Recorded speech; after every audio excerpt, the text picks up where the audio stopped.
What makes me different than everybody else is those 24 hours I have per day, how I use them is what makes me different than everyone else.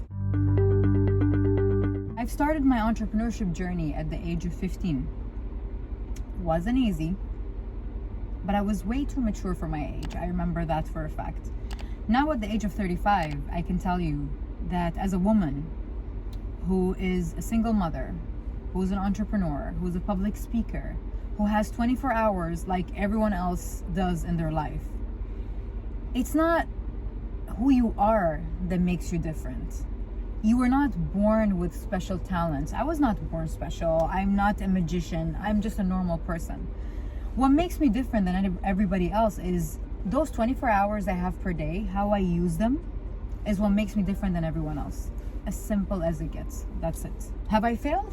Yes, I failed. A lot. I've been bankrupt so many times. Businesses shut down. Businesses open. Ideas die. Ideas come up. But failure is always an option. Giving up is not. Failure is the best school ever. I learned so much from failing, more than success ever taught me. And plus, failing is a missing ingredient. You just pick it up and come back and start all over again. If you fail, you're not a failure. You're only a failure if you quit the minute you fail. My biggest advice to everyone out there is that entrepreneurship is not easy.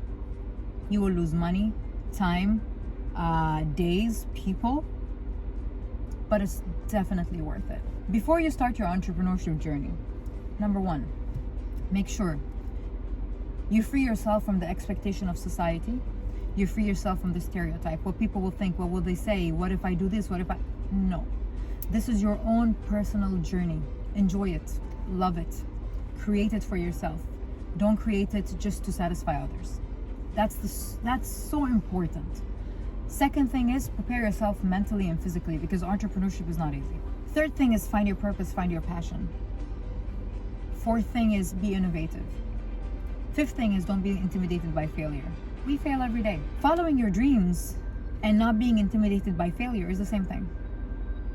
So before you're buried too deep down the ground that you can't come out, make sure you're living a life that satisfies you. Make sure you're living a life that you want, and you're not living a life to satisfy others. Live your dreams, find out all the potentials you have, explore, exploit, do whatever you can do to figure out what's your purpose, why you're here for. And that's my advice to all the women and men out there. Last but not least is believe in yourself. You don't need anyone to believe in you. I never waited for someone to tap me on the shoulder to say thank you, to say I appreciate you, to say anything good to me. I was my own support system. You got it all in you. Stop looking outside. You got it all in here. Just find it. And this is the best advice I can give all of you. So much love, Sara Al Madani.